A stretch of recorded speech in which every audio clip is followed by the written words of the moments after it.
I stood in front of the gleaming glass tower of Anderson Corporation, my hands trembling slightly as I clutched my leather portfolio.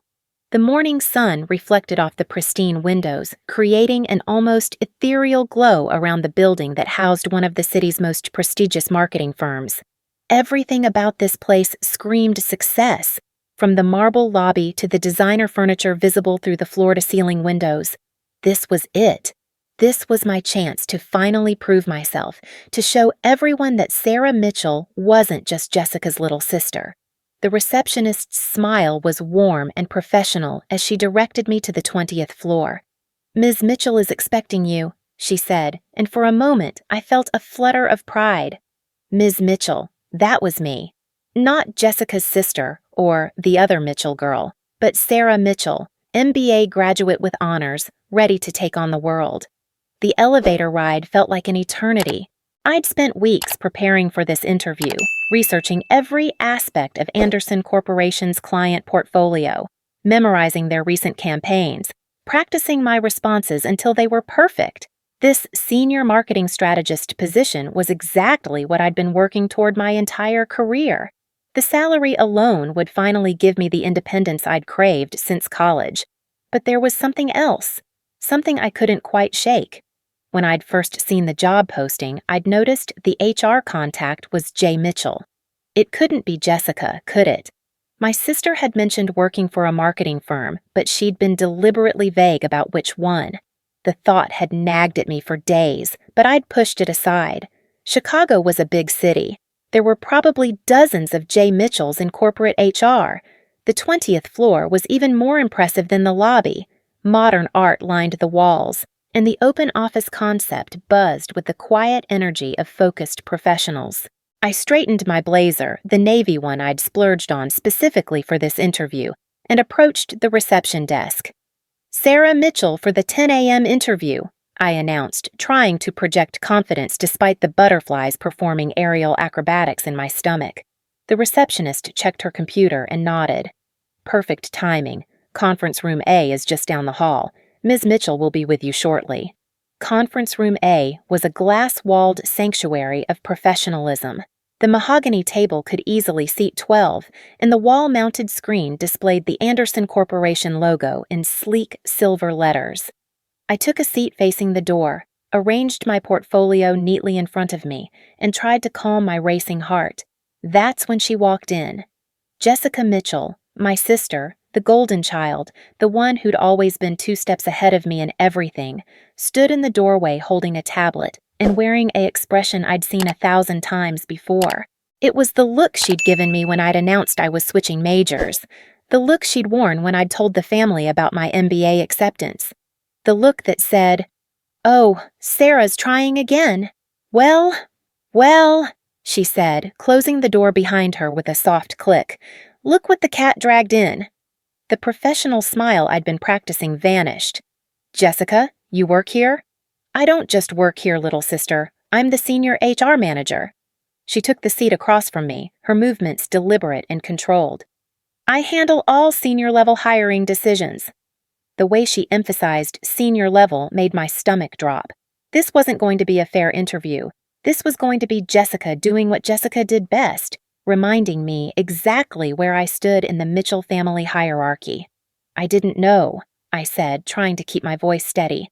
"If this is going to be a problem—" "Oh, it's not a problem for me," Jessica interrupted, opening her tablet with a casual swipe. "I'm always professional. The question is whether you can handle being evaluated on your actual merits for once, instead of coasting on family connections." The irony of that statement wasn't lost on me. Jessica had landed her first job out of college through Dad's golf buddy. She'd been promoted twice in 2 years at her previous company, somehow always managing to be in the right place at the right time. But here she was, lecturing me about merit. "I've never asked for special treatment," I said, my voice tighter than I intended. "Haven't you?" Jessica tilted her head, that familiar condescending smile playing at her lips. "Remember when you begged me to help you with your statistics homework in college? Or when you used my connections to get that internship at Morrison & Associates?" Heat flooded my cheeks. The internship had been my idea, my research, my application. Jessica had simply mentioned it to a friend. A friend I could have contacted myself if I'd known about the connection. But somehow, in Jessica's version of events, I was always the one receiving help, never the one earning anything on my own. That's not how it happened, and you know it, I said. Let's focus on why you're here, Jessica said, dismissing my protest with a wave of her hand. This position requires someone with exceptional strategic thinking abilities, proven leadership experience, and the ability to manage high-pressure client relationships. Walk me through your qualifications. For the next 20 minutes, I laid out my experience, my achievements, my vision for how I could contribute to Andersen Corporation's continued success. I talked about the digital campaign I'd spearheaded that increased client engagement by 40%. I explained my thesis on integrated marketing approaches in saturated markets. I demonstrated my knowledge of their current client base and suggested 3 specific areas where I could add immediate value. Jessica listened with the kind of polite attention that felt more like endurance than genuine interest. She took notes, asked follow-up questions, and maintained the perfect facade of professionalism, but I could see it in her eyes. That same look she'd given me when I'd gotten accepted to Northwestern, when I'd graduated summa cum laude, when I'd announced my engagement to David. It was the look that said none of it really mattered because I would always be just little Sarah trying to keep up. Your portfolio is certainly comprehensive, she said when I finished, the pause before comprehensive lasting just long enough to feel deliberate. But I have to ask, do you really think you're ready for this level of responsibility? This isn't some entry-level position where mistakes can be easily overlooked.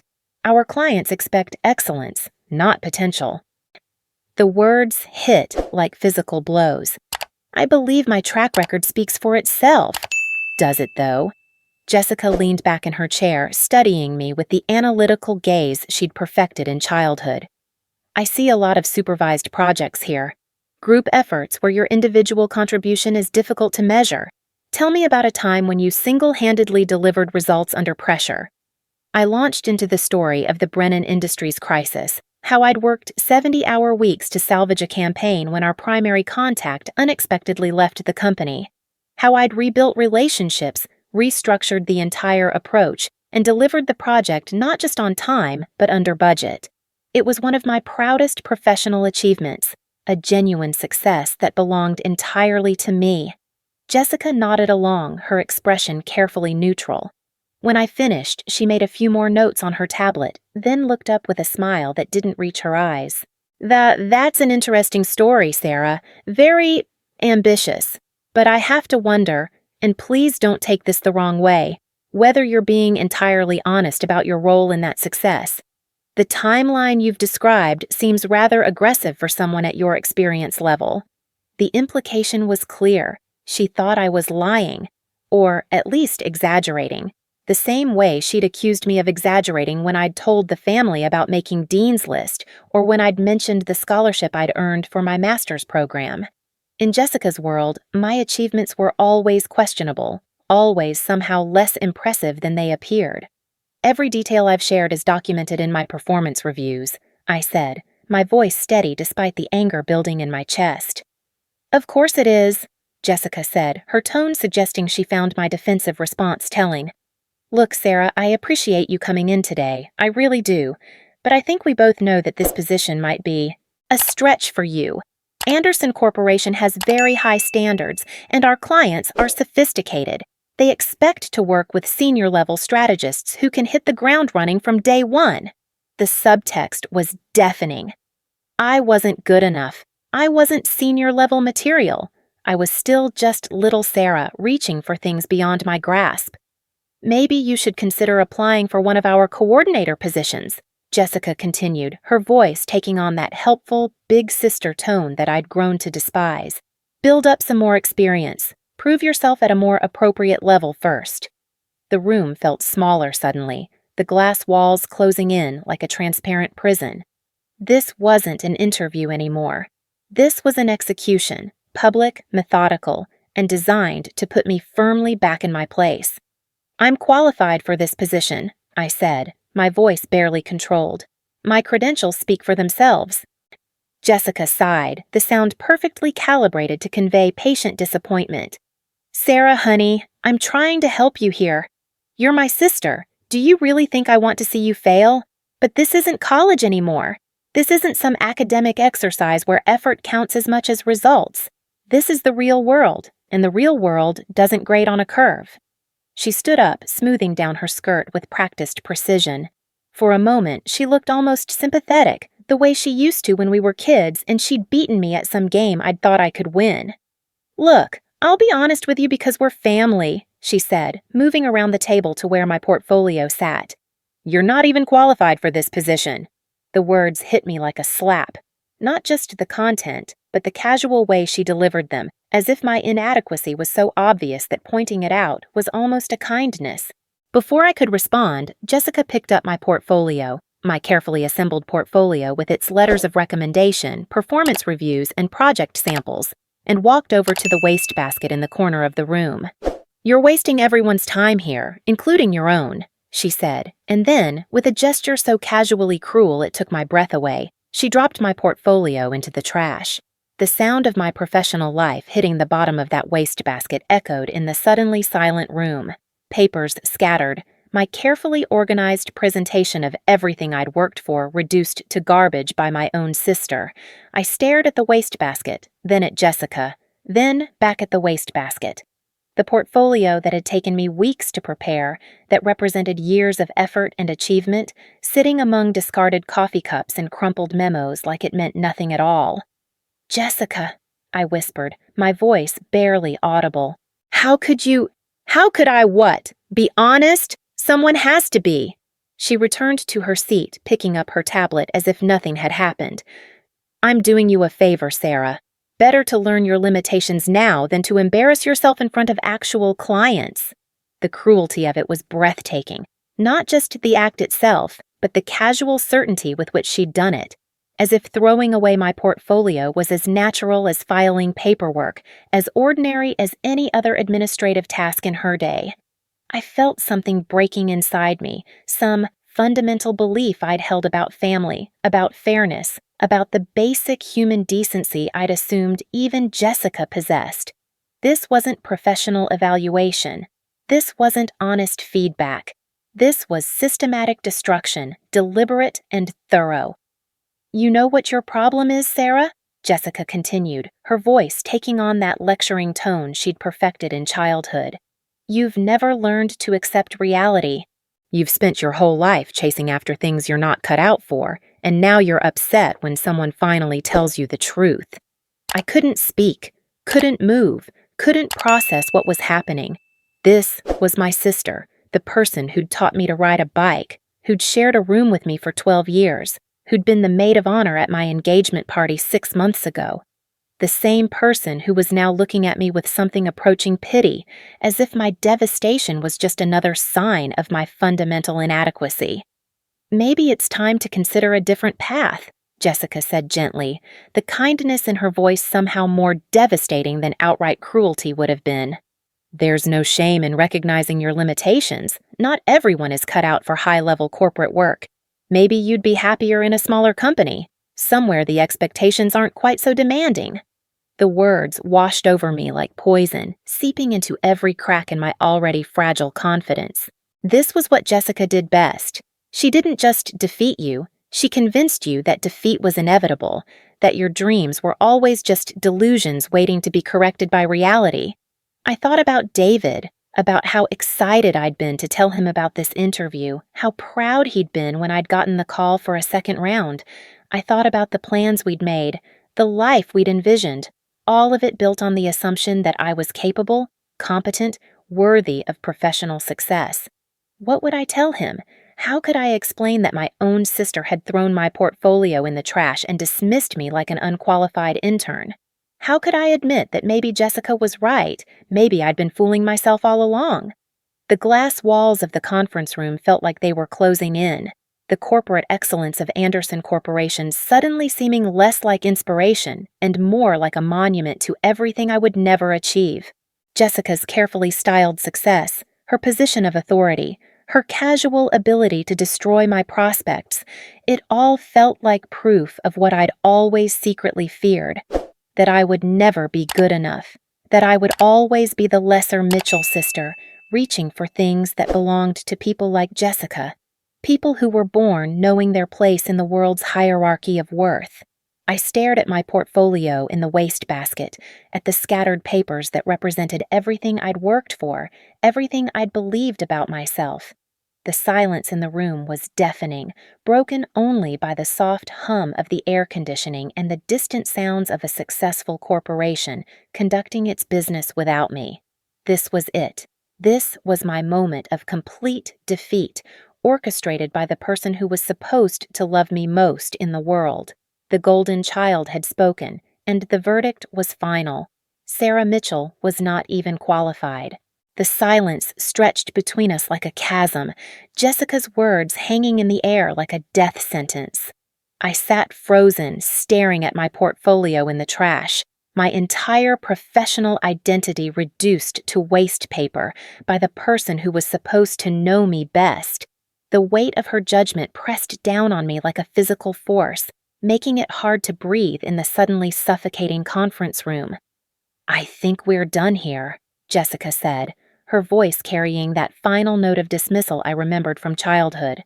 The same tone she'd used when declaring game over, when announcing that I'd lost yet again at whatever contest we'd been engaged in. "I'll have security escort you out if needed." That's when the door opened. I didn't look up at first, too devastated to care who might be witnessing my professional execution. But I heard Jessica's sharp intake of breath, saw her spine straighten in my peripheral vision, watched her transform from smugly superior sister to something approaching panic in the space of a heartbeat.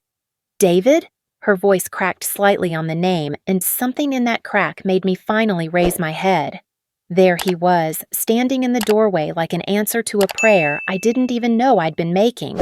David Anderson. 6 feet of calm confidence in a perfectly tailored charcoal suit, his dark hair slightly mussed from running his hands through it during morning meetings, those steady brown eyes that had first captured my heart 2 years ago, now taking in the scene with growing confusion and concern. My fiancé, the CEO of Anderson Corporation. The man Jessica had apparently never connected to me despite planning our engagement party, despite the countless conversations about my relationship, despite the ring on my finger that bore his family name engraved inside the band. "Sarah?" David's voice carried genuine surprise as his gaze moved from me to Jessica and back again. "What are you doing here? I thought your interview was at Morrison & Associates today." The lie hit me like a physical blow.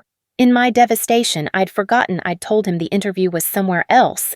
I'd been afraid he'd feel obligated to interfere, or worse, that people would assume I'd gotten the job through connections rather than merit. The irony was bitter. I'd tried so hard to avoid the appearance of nepotism that I'd walked straight into Jessica's trap completely defenseless. "David," I whispered, my voice barely audible. I didn't want you to feel pressured to—" "Mr. Anderson," Jessica interrupted, her professional mask sliding back into place with impressive speed. "I wasn't aware you knew the candidate personally." But David wasn't looking at Jessica. His attention was entirely focused on me, and I could see him processing the situation. My obvious distress, the formal setting, Jessica's defensive posture. His expression shifted from confusion to understanding to something much darker. "Candidate?" The single word carried enough ice to freeze Lake Michigan. "This candidate is my fiancé." The temperature in the room plummeted. Jessica's carefully constructed composure cracked visibly, her face cycling through expressions too quickly to track. Shock, confusion, calculation, and finally, dawning horror as the implications hit her. David crossed the room in 3 quick strides, his hand finding my shoulder with gentle familiarity. "Sarah, what's going on here? You said you had an interview across town." "I lied," I admitted, my voice still shaky. "I didn't want you to think I was using our relationship to get ahead. I wanted to earn this on my own." His hand moved to cup my face, thumb brushing away a tear I hadn't realized had fallen. The gesture was so natural, so intimate, that it created a bubble of warmth around us, even in the Arctic atmosphere Jessica's shock had created. "And what happened?" he asked gently, though his eyes never left mine, as if he could sense that looking at Jessica right now might result in something unprofessional. I glanced at my portfolio in the wastebasket, then back at his face. "Your HR manager decided I wasn't qualified." David's jaw tightened almost imperceptibly. Still without looking at Jessica, he asked, "Ms. Mitchell, would you care to explain why my fiancé's application materials are in the trash?" Mr. Anderson, I had no idea." Jessica's voice had lost all its earlier confidence. "If I had known about your relationship—" "Stop." The word cut through her stammering like a blade. David finally turned to face Jessica, and I saw her actually take a step backward. "Are you telling me that your evaluation of Sarah's qualifications would have been different if you'd known about our relationship?" The trap was elegant and inescapable. Jessica could either admit to unprofessional bias or confess that she'd deliberately sabotaged her own sister. Either answer would be career suicide. "No, of course not," she said quickly. "I always maintain professional standards regardless of personal connections." "Then you maintain that my fiancé, who graduated summa cum laude from Northwestern with an MBA, who has 5 years of proven success in strategic marketing, who led the team that won the Brennan Industries account against 3 larger firms, is not qualified for a senior strategist position at my company?" Each credential he listed hit Jessica like a physical blow. She knew all of these things about me. She'd been there when I graduated, had heard Dad brag about the Brennan account at last year's Thanksgiving dinner. But hearing them delivered in David's calm, authoritative voice made them impossible to dismiss or diminish. "I was simply concerned about her experience level," Jessica began. "Her experience level?" David's voice remained level, but I could feel the danger radiating from him like heat from a furnace. "Sarah has more hands-on strategic experience than half my current senior team. She's presented to C-suite executives at Fortune 500 companies. She's managed million-dollar campaigns and delivered results that exceeded projections by an average of 30%. He moved to the wastebasket and retrieved my portfolio, handling the scattered papers with careful precision. "These qualifications, which you deemed worth throwing away, represent exactly the kind of innovative thinking and proven results we need in our senior positions." Jessica's face had gone pale. "Mr. Anderson, I think there may have been a misunderstanding." "Oh, there was definitely a misunderstanding," David agreed, his voice carrying deadly calm. "The misunderstanding was thinking that personal relationships have any place in professional evaluations at my company." He turned back to me, his expression softening immediately. "Sarah, I'm sorry this happened. This is not how Anderson Corporation conducts business, and it's certainly not how you deserved to be treated." Then he did something that made my heart stop. In full view of Jessica, in this glass-walled conference room where anyone walking by could see, David leaned down and kissed my cheek. It was soft, natural, the kind of casual affection that spoke of deep familiarity and genuine love. "I should have known something was wrong when you seemed nervous about a simple interview," he murmured against my ear. "You're the most qualified marketing strategist I know." When he straightened, the entire energy in the room had shifted. This wasn't a job interview anymore. This wasn't even a professional meeting. This was a CEO protecting someone he loved from unprofessional treatment by his own staff. "Now," David said, turning back to Jessica, "let's discuss how we're going to resolve this situation." Jessica looked like she might faint. The color had drained from her face completely, and she was gripping her tablet so tightly her knuckles had gone white. "Mr. Anderson, I want to assure you that I had no idea—" "Ms. Mitchell," David interrupted, "I'm going to stop you right there. Because what you're about to say is that you treated my fiancé this way because you didn't know who she was, and that would suggest that you only treat people with respect when you think they have connections. Is that the case?" No, absolutely not," Jessica said quickly. "I treat all candidates with respect." "Then explain the portfolio in the trash." The silence that followed was deafening. Jessica opened her mouth several times, but no sound came out. She looked desperately around the room as if searching for an escape route, but the glass walls that had seemed so elegant before now trapped her in full view of anyone who might pass by. "I think," David said slowly, "that we need to have a broader conversation about HR practices at this company. Sarah, would you mind waiting in my office while I handle this?" "Actually," I said, finding my voice for the first time since David had arrived, "I'd prefer to stay." Something had shifted inside me during this exchange. Watching Jessica squirm, seeing her confident cruelty transform into desperate damage control, I felt a clarity I hadn't experienced in years. This wasn't about the job anymore. This was about justice. David smiled, and there was pride in his expression. "Of course." He turned back to Jessica, who was now visibly trembling. "Ms. Mitchell, I want you to explain to me, in detail, your evaluation process for Sarah's application." "Well, we discussed her experience, and I felt that perhaps she needed more." Jessica's voice trailed off as she realized she was digging herself deeper. "More what? More qualifications than the other senior strategists we've hired? More experience than the industry standards for this level? More credentials than her MBA and 5 years of documented success?" Each question landed like a hammer blow. Jessica's professional demeanor was completely gone now, replaced by something approaching desperation. "David, please," she said, and the use of his first name felt like watching someone grab a live wire. "I think there's been a misunderstanding, Mr. Anderson," he corrected coldly. "And the only misunderstanding here is your belief that personal feelings have any place in professional decisions." The implication hung in the air like smoke. He knew. Somehow, he'd figured out that this wasn't about qualifications or professional standards. This was about Jessica's need to put me in my place, to remind me that I would always be the lesser Mitchell sister in her eyes. "I need you to retrieve every piece of Sarah's application from that wastebasket," David continued. "Then I need you to write a formal recommendation for her immediate hiring at the senior strategist level." "Sir, I don't think—" "That wasn't a request, Ms. Mitchell." Jessica moved to the wastebasket like a condemned woman walking to the gallows. She began gathering my scattered papers, her hands shaking visibly as she tried to reassemble my carefully organized portfolio. The role reversal was complete.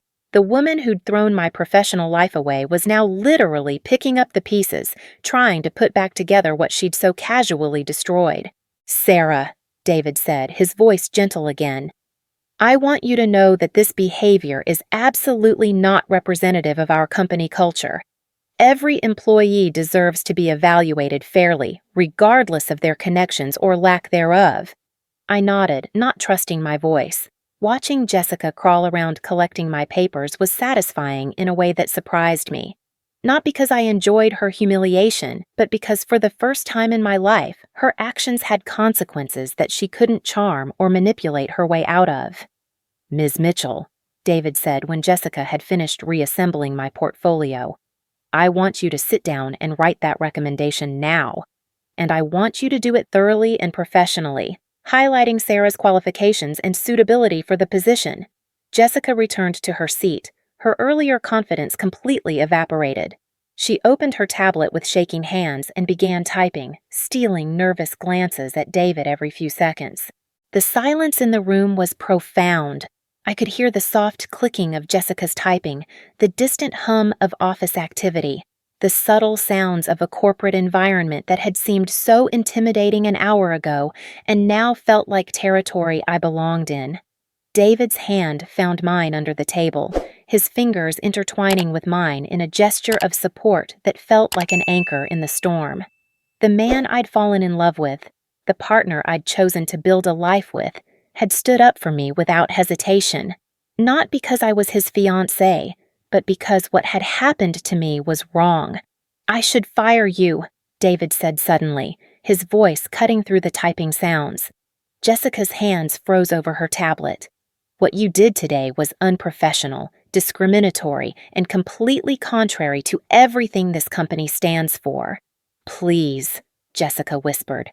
"I have a mortgage, responsibilities. I made a mistake." You made a choice, David corrected. You chose to let personal feelings influence a professional decision. You chose to treat a qualified candidate with disrespect. You chose to throw her portfolio in the trash like it was garbage. Each you chose landed with devastating precision. This wasn't bad luck or a misunderstanding. This was accountability for deliberate actions. However, David continued, and Jessica's head snapped up hopefully, I'm willing to consider this a learning experience, on one condition. Anything, Jessica said quickly. You will personally ensure that Sarah's onboarding process is exemplary. You will treat her with the same respect you would show any other senior-level hire. And if I hear even a whisper of unprofessional behavior toward her or anyone else, your employment here will be terminated immediately. Are we clear? Yes, sir. Completely clear. Good. Finish that recommendation. Jessica returned to her typing with desperate focus, as if her career depended on every word. Which, I realized it probably did. The woman who'd held my professional future in her hands an hour ago was now fighting to salvage her own. Sarah, David said, squeezing my hand gently, I want you to know that you're hired, not because you're my fiancé, but because you're exactly what this company needs. Your interview performance, from what I observed, was exceptional, and your qualifications speak for themselves. Thank you, I managed, my voice thick with emotion. I wanted to earn this on my own. You did earn it, he said firmly. Jessica's unprofessional behavior doesn't diminish your qualifications. If anything, the way you handled yourself in an impossible situation shows exactly the kind of grace under pressure we value here. Jessica finished typing and looked up nervously. The recommendation is complete, Mr. Anderson. Read it aloud. Jessica's face went pale again, but she complied. I recommend Sarah Mitchell for immediate hiring as Senior Marketing Strategist at Anderson Corporation. Ms. Mitchell's qualifications include an MBA from Northwestern University, where she graduated summa cum laude, and 5 years of progressive experience in strategic marketing. Her portfolio demonstrates exceptional creative thinking, strong analytical skills, and proven ability to deliver results that exceed client expectations. Her leadership of the Brennan Industries campaign showed particular innovation and strategic insight. I believe she would be a valuable addition to our senior strategy team. The words that should have come naturally an hour ago now sounded forced and hollow coming from Jessica's lips. But they were accurate, and that's what mattered. Thank you, Ms. Mitchell. Please send that recommendation to HR immediately, along with Sarah's complete file and a start date of Monday morning. David stood, and Jessica scrambled to her feet as well. I trust you can handle the remaining paperwork professionally. Yes, sir. Absolutely. Then I think we're done here. David extended his hand to me. Sarah, would you like to see your new office? I stood on unsteady legs, my hand finding his automatically. The contrast between his warm support and Jessica's cold dismissal felt like stepping from winter into spring. As we moved toward the door, David paused and turned back to Jessica one final time. Ms. Mitchell, I want to be very clear about something. Sarah's success or failure at this company will be entirely based on her own merit.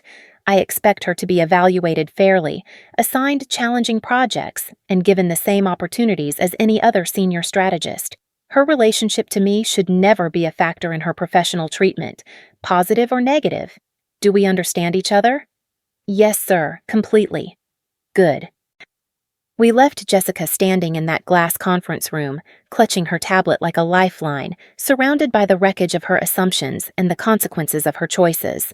As we walked down the hallway, I could see other employees glancing our way with curious expressions, probably wondering why the CEO was personally escorting someone through the office.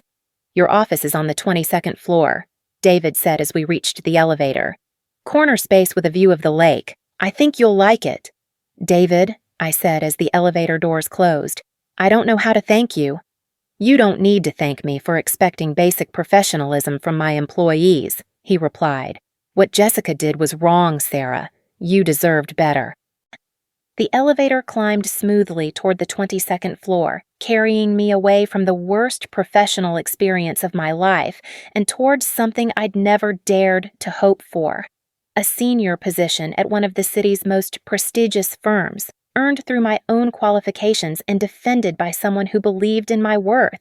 When the doors opened, revealing a floor of corner offices and expansive windows, I realized that Jessica's cruelty had backfired completely. In trying to diminish me, she'd forced a confrontation that revealed the truth. I belonged here. I was qualified, and I had the support of the person who mattered most. The scared, defeated woman who'd sat in that conference room watching her portfolio get thrown away was gone. In her place stood Sarah Mitchell, senior marketing strategist, ready to prove that sometimes the best revenge is simply living well and succeeding on your own terms. But more than that, I'd learned something important about family, both the one you're born into and the one you choose.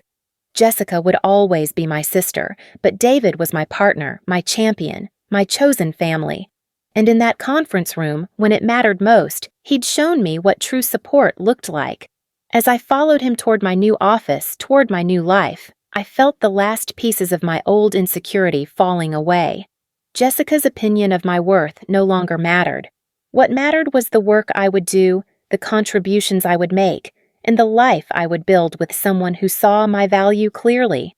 The golden child had spoken her judgment, but the verdict had been overturned. And this time, justice had my name on it.